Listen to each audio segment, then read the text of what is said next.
चुनावों की चर्चा जोरों पे है।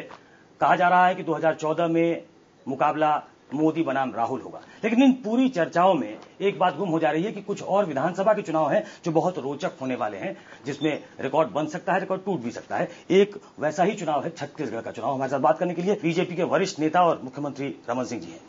रमन सिंह जी, 2003 से आप सत्ता पे काबिज हैं, इस बार जीतेंगे तो हैट्रिक बनेगी, आपको उम्मीद है जीतेंगे आप? छत्तीसगढ़ में जो 9 साल से ऊपर हमारे इस कामकाज को लोगों ने देखा है, सराहा है, और मुझे इस बात की उम्मीद है कि पिछले इलेक्शन में जो सफलता मिली थी, जो आशीर्वाद मिला था, इस बार के 2013 का चुनाव पहले से बेहतर होगा और भारतीय जनता पार्टी फिर से एक बार, तीसरी बार छत्तीसगढ़ में सरकार बनाएगी। 2003 से 2008 जहां तक मुझे याद पड़ता है बहुत ट्रबल फ्री था, कोई ऐसे आरोप भी नहीं लगे। अभी भी मिस्टर क्लीन के तौर पे आप जाने जाते हैं, लेकिन इधर पिछले कुछ सालों में कुछ आरोप आप पे लगने लगे। अभी हाल फिलहाल में एक सीडी कांड हुआ जिसमें कहा गया कि मुख्यमंत्री रमन सिंह को घूस दी गई और बाकी लोगों को भी दी गई। आपको लगता है कि पहले और अब के मुकाबले में थोड़ा अंतर है? देखिए, जनता छत्तीसगढ़ की और देश की जनता जानती है, और ये जो सीडी का विषय आया था उसके प्रमुख सूत्रधार जिसके नाम से सिन्हा ने बयान दिया, तिवारी जो उस बैंक की चेयरमैन थी, उसने स्पष्ट रूप से पब्लिकली कहा है कि ये षड्यंत्र है, ये आरोप निराधार है। मेरे नाम से जो कहा गया है मुख्यमंत्री और मंत्रियों के नाम में, उसमें कोई आधार नहीं है, और वो व्यक्ति आपराधिक प्रवृत्ति का है जो बोल रहा है, जिसका रिकॉर्ड रहा है इस प्रकार की घटनाओं को करने का। तो ये नार्को टेस्ट है, लोग कहते हैं उसमें वो सेंसेस में नहीं है, और वो कह रहा है नहीं, वो उसके विषय में भी लोगों के मन में बातें आ रही हैं कि जिस प्रकार से एक अपराधी प्रवृत्ति का व्यक्ति जो मन बना लेता है, जो सोच लेता है उस अपराध से मुक्ति के लिए, और वो ढूंढता है कि कहां किसको तो जिसने नाम आ सकते हैं, उसने एक स्ट्रांग मन के साथ ऐसे प्रवृत्ति के लोगों को कभी तोड़ना आसान नहीं होता। चलिए, बेनिफिट ऑफ डाउट मिल गया आपको, लेकिन जिस तरीके से आरोप लगे, ये आरोप पहले लगते नहीं थे। रमन सिंह मिस्टर क्लीन के तौर पे जाने जाते थे, आरोप लगने लगे हैं पहले से कुछ हमला आप पे तेज हुआ है, आरोप लगने लगे, ये तो मानेंगे आप? देखिए, मुद्दा विहीन कांग्रेस केंद्र सरकार की उपलब्धि को लेकर तो जा नहीं सकते। रोज महंगाई बढ़ रही है, पेट्रोल डीजल से लेकर आम आदमी का जीवन दुभर हो गया। आज उनके पास कोई ऐसा इश्यू नहीं है जिसको लेकर छत्तीसगढ़ में वो खड़े होकर अपनी बात कर सकें। तो कभी जयराम घाटी की बात, तो कभी इस दूसरी की बात। ये इस मुद्दे से छत्तीसगढ़ के 2.5 करोड़ जनता को भुलावे में नहीं रखा जा सकता। वो डेवलपमेंट चाहती। इस 10 साल में छत्तीसगढ़ एक स्वाभिमान के साथ, एक तेजी के साथ विकसित राज्य के रूप में, जिसका जीडीपी आज देश में पहले, दूसरे, तीसरे नंबर में रहता है, जहां पे लोगों की मूलभूत सुविधाओं पे बढ़ोतरी हुई है, जहां एजुकेशन का स्तर बढ़ा है, जहां नई नई योजनाओं को जन्म लेकर रेलवे कॉरिडोर का निर्माण हुआ है, जहां गरीबों के लिए 52 लाख परिवारों को हमने खाद्यान्न सुरक्षा में जोड़ा है। ये तो लंबी फहरिस्त हो जाएगी रमन सिंह जी, बहुत देर मैं काम नहीं गिनाऊंगा, अब बहुत देर तक इस पर बात कर सकते हैं। मैं काम नहीं गिनाऊंगा, मैं सिर्फ ये कहूंगा कि पहली बार छत्तीसगढ़ में ऐसी सरकार जिसमें छत्तीसगढ़ के 2.5 करोड़ लोगों को इस बात का एहसास हुआ कि मेरे लिए सरकार है। 13 to 18, ये जो टीन एज होता है 13 से 18 का, ये आने वाला है, और ये एज ऐसा होता है उम्मीद का, उत्साह का, ग्रोथ का। ये दिन में सपने देखना, ये 13 से 18 ये छत्तीसगढ़ के लिए, हमारे राज्य के 2.5 करोड़ लोगों को। 13 में अगर आ जाएंगे तो 18 तक आप शायद 13 से 18 जो आप सपना दिखा रहे हैं वो शायद पूरा करें। लेकिन उसी तरीके से आरोप भी आप पे, मैंने एक सीडी का जिक्र किया, आप विकास यात्रा में निकले, किसानों ने खुदकुशी कर ली, उसी दौरान आपके बारे में कहा गया कि कुछ जो अधिकारी थे उन पे इनकम टैक्स का छापा पड़ा। आपके बगल के राज्य मध्य प्रदेश में जैसे ही छापा पड़ा, लोगों को हटा दिया गया, अधिकारियों को, आप उनको बचाते रहे, ये आरोप है आप पे। ब्यूरोक्रेसी के प्रति यदि जहां जहां जो गड़बड़ी आई उसमें हमने कठोरतम कार्रवाई किया, और सरकार की छवि है आपने जांच ही नहीं होने दी। क्रियान्वयन करने वाली एजेंसी, और उसमें यदि कहीं कोई गड़बड़ी है तो उन लोगों को हमने, देखिए, पनिशमेंट देना न्यायालय का काम। कुछ राष्ट्रीय परिदृश्य की बात कर लेते हैं। आप यहाँ की राजनीति आप कर चुके हैं, जो सर्वे आ रहे हैं उसमें कई सर्वे में तो आपको बहुत पॉपुलर बताया जा रहा है। नरेंद्र मोदी कम पॉपुलर है अपने स्टेट में, आप अपने स्टेट में ज्यादा पॉपुलर है, लेकिन नरेंद्र मोदी को क्यों बढ़ा रही है फिर बीजेपी? आप जैसे लोगों को क्यों नहीं बढ़ाती? नहीं, देखिए, नरेंद्र मोदी और डॉक्टर रमन की तुलना राष्ट्रीय परिप्रेक्ष्य में नहीं होता। मैं अपने स्टेट में काम कर रहा हूं, और नरेंद्र जी ने लगातार तीसरी बार वहां पे सरकार बना के और बेहतर काम करके दिखाया है। मैं छत्तीसगढ़ के परिप्रेक्ष्य में कहूंगा कि छत्तीसगढ़ में हम लोगों ने जो काम किया उसका मूल्यांकन स्टेट में होता है, देश के अंदर होता है, मगर जब प्रधानमंत्री और दूसरे पद की बात आती है तो उस दौड़ में डॉक्टर रमन अब कहीं नहीं है। मुझे तो आने वाले 6 महीने में सिर्फ एक काम है, छत्तीसगढ़ में बेहतर तरीके से फिर से भारतीय जनता पार्टी की सरकार बनाए और दिल्ली का नेतृत्व, देश का नेतृत्व कौन करेगा वो दिल्ली वाले जाने। मुझे तो अपने 2.5 करोड़ लोगों की चिंता है और वही मुझे काम करना है। ऐसे ही करते करते नरेंद्र मोदी की मुझे 6 करोड़ गुजरातियों की चिंता है, वो वहां तक पहुंच गए।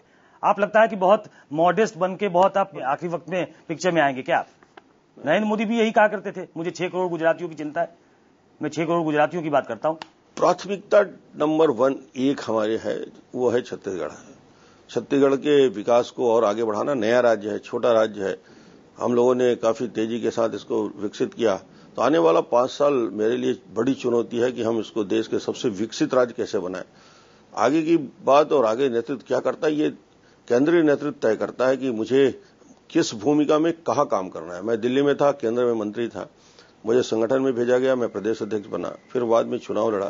तो ये डॉक्टर रमन को तय नहीं करना है कि डॉक्टर रमन की जवाबदारी आगे क्या होगी। ये डॉक्टर रमन सिंह को क्या लगता है, नरेंद्र मोदी को प्रधानमंत्री पद का उम्मीदवार बनाने से आपकी पार्टी को फायदा है?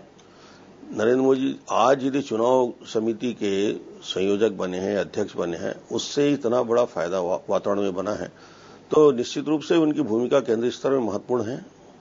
नहीं, आप गोल गोल कर देते, आप लोग सीधा सीधा जवाब नहीं देते। मैंने पूछा कि डॉक्टर रमन सिंह एक महत्वपूर्ण नेता है बीजेपी के, उनको क्या लगता है, उनकी ओपिनियन क्या है कि अगर उनको चुनाव समिति का अध्यक्ष बनाने से फायदा हुआ है, अगर उनको पीएम पद के लिए प्रोजेक्ट करें तो और ज्यादा फायदा होगा? देखिए, प्रोजेक्ट करना पार्टी समय के अनुसार करेगी, मगर मैं फिर दोबारा कहना चाहूंगा कि उनका व्यक्तित्व है पूरे हिंदुस्तान में चुनाव अभियान में जुड़ेंगे, अभी विधानसभा के चुनाव में जुड़ेंगे और आने वाला कल यदि उनकी लोकप्रियता और पार्टी ने तय किया तो उसमें कोई दिक्कत नहीं होगी। कि पार्टी को तय करना चाहिए, आप लोग जैसे लोग ही पार्टी को राय देंगे। गोवा में भी आप लोगों से पहले पूछा गया कि करना चाहिए कि नहीं करना चाहिए, आप लोगों ने राय दी। अवसर आएगा पार्टी फोरम में, स्पष्ट रूप से हमारी राय रहेगी जाएगी। लेकिन क्या उनको आगे बढ़ाने से पार्टी को चुनावी इसमें फायदा होगा, ये मानते हैं आप? 100% फायदा है। उनको चुनाव अभियान में जोड़ने से बहुत बड़ा लाभ मिलेगा पूरे देश में। नहीं, चुनाव अभियान में जोड़ने से तो मिला है लाभ, उनको आगे अगर प्रोजेक्ट कर दिया जाए तो और फायदा मिलेगा, ये मानेंगे आप? आज लोकप्रियता में वो नंबर 1 में है देश में, पार्टी उनका बेहतर से बेहतर उपयोग करेगी। लेकिन पार्टी के अंदर जो ये उठापटक मची रहती है रमन सिंह जी, कि आडवाणी जी नाराज हो जाते हैं, कभी सुषमा नाराज हो जाती हैं, तो ऐसे में बड़ा आसान होगा उनको और आगे बढ़ा देना। ऐसी कोई नाराजगी, मैं लगातार आडवाणी जी से, सुषमा जी से मिलता रहा हूं, बाकी सभी नेताओं से मिलता रहा हूं।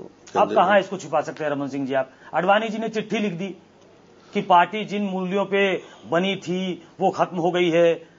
आडवाणी जी ने, अटल जी ने और नाना जी देशमुख ने और तमाम लोगों ने जो पार्टी बनाई थी, श्यामा प्रसाद मुखर्जी और दीनदयाल उपाध्याय ने, उन मूल्यों की पार्टी अब नहीं रही, व्यक्तिवादी हो गई है पार्टी। ये तो चिट्ठी लिख दी, अब कुछ सब कुछ खुल गया है मामला, अब आप इसको ढक नहीं सकते आप। नहीं, मैं ढक नहीं रहा हूं। वैचारिक दृष्टि से मैं सिर्फ ये कहना चाहूंगा कि किसी इशू पे पार्टी के अंदर चर्चाओं में बात आती है और ये डेमोक्रेटिक पार्टी है, इसमें कभी कभी विचार आते हैं, मगर ये विषय नहीं था कि प्रधानमंत्री पद के लिए ही किसी व्यक्ति के लिए लड़ाई उस समय जारी थी। वो तो हम चुनाव अभियान समिति में किस स्वरूप में करें, चुनाव अभियान समिति का स्वरूप क्या होगा, इस विषय को लेकर थोड़ी मोड़ी बातें थी, अब दूर हो गया। पूरी पार्टी एक साथ खड़ी है। विवाद था उसको लेकर, वैचारिक लोगों में एक भिन्नता थी और आज वो सब समाप्त हो गया। आडवाणी जी चाहते थे एक पैरेलल कमेटी बने, वो विषय थे, अलग अलग विषय थे, मगर अब वो सब समाप्त हो गया, सब एक साथ है, पूरी पार्टी एक है, मजबूती के साथ पूरी पार्टी जो है वो नरेंद्र मोदी के पीछे खड़ी है, ऐसा कह सकते हैं?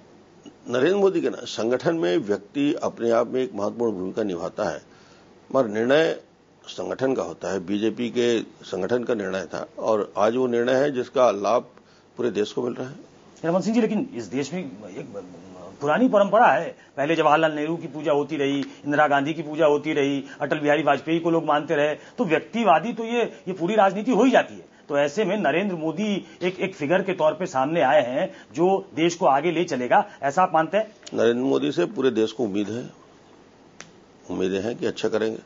लेकिन रह के नरेंद्र मोदी जो कुछ ऐसे बयान दे देते हैं उससे आपको लगता है कि नुकसान हो जाता पार्टी का? देखिए, बयान और राजनीतिक चर्चाएं चलती रहेगी। ये इतना बड़ा समुद्र है, इतनी अथाह उसमें बातें हैं, तो किसी विषय को लेकर किसी को आपत्ति हो सकती है, मगर नरेंद्र मोदी के काम को लेकर, विचार को लेकर, संगठन क्षमता को लेकर कुत्ते के बच्चे वाला बयान तो विवादास्पद है ना। सभी बातों में सब सहमत नहीं हो सकते वो, मगर उनकी बाकी क्षमता, एक विषय को छोड़ते हैं कि कोई बयान आया, उसकी प्रतिक्रिया जो हुई, और मुझे लगता है कि देश में आज क्या आवश्यकता है, कैसा लीडरशिप चाहिए। लेकिन एक आदमी को आगे बढ़ाने पे आपका साथ जेडीयू ने छोड़ दिया, आपके साथ कोई आने को तैयार नहीं है, तो ये समस्या तो खड़ी हो गई है ना। ये तात्कालिक विषय है, ये आज का विषय है। जैसे इलेक्शन आएंगे, नए समीकरण बनेंगे, हर चुनाव में नए समीकरण बनते हैं, नए साथी आएंगे, और भारतीय जनता पार्टी का कौन आ सकता है? कोई आने को तैयार नहीं आता। और आप आज कल्पना मत करिए, कल राजनीति में कल कौन किसके साथ बैठा था, आज किसके साथ बैठा है, कल कौन किसके साथ बैठने को तैयार नहीं है कोई। देखिए, रमन सिंह के साथ बैठ सकता है, ये नरेंद्र मोदी के साथ कोई बैठने को तैयार नहीं है। हिंदुस्तान की राजनीति में 75 से लेकर अभी तक की यात्रा में आप देखेंगे, केंद्र में यदि एक स्थिर सरकार की भूमिका में भारतीय जनता पार्टी सबसे बड़े पार्टी के रूप में आती है, तो सारे छोटे रीजनल दल जो आज अपने राज्य का और देश का विकास चाहते हैं, अपने आप जुड़ेंगे, उसकी चिंता नहीं। लेकिन जिस वजह से आपसे दूर हो जाते हैं रमन सिंह जी, उस वजह को आइडेंटिफाई करने की जरूरत है कि नहीं? अगर आप पे दंगों के दाग हैं तो आप उसको, उस दर्द को कम करने की कोशिश करेंगे, पाटने की कोशिश करेंगे उस खाई को, कि आप ये कहेंगे कि कुत्ते का बच्चा भी सामने आ जाता है तो दुख होता है, फिर आप कहेंगे सांप्रदायिकरण का बुर्का पहन लेती है कांग्रेस। तो ये तमाम बयान जो है, ये सारी बातें एक प्रकार से क्रिएट की गई है, और एक प्रकार से वातावरण में नरेंद्र जिस प्रकार से उनकी भूमिका है, या राजनीतिक दल में हमारी भूमिका है, या बीजेपी की भूमिका है, मैं कहता हूं कि इस देश में अब वक्त आ गया है, बहस डेवलपमेंट के लिए होनी चाहिए, बहस जीडीपी के लिए होना चाहिए, बहस हिंदुस्तान को आगे बढ़ाने की ताकत किसके पास होनी चाहिए, बहस होना चाहिए यूथ एम्प्लॉयमेंट के लिए। कांग्रेस की यूपीए सरकार फेल हो गया, एंड अब ये कुत्ते और बिल्ली में बहस चलेगा। देश के तो 110 करोड़, तो अरे भाई 110 करोड़ लोगों के भविष्य की फैसला करना है दिल्ली की सरकार को, इसलिए ये छोटी मोटी बातों से कोई विषय नहीं आएगा। कोई कॉन्क्रीट 5 साल की उपलब्धि बताएं मनमोहन सिंह की, 5 साल में क्या क्या अचीव किया यूपीए सरकार ने, और हम बताते हैं कि एनडीए की सरकार या स्टेट जहां पे भारतीय जनता पार्टी की सरकार है, उस स्टेट को आप मापदंड में रखिए, कांग्रेस की सरकार को मापदंड में रखिए, तुलना कर लीजिए पुरानी सरकार, नई सरकार की, वर्तमान सरकार की। कैसे आप आगे ले जाएंगे? क्या ब्लूप्रिंट होगा बीजेपी का अगर उसको आगे बढ़ना है तो, और क्या अपने दम पे आप इतना बड़ा करिश्मा कर दिखाएंगे? इस पे बातचीत होगी रमन सिंह से एक ब्रेक के बाद।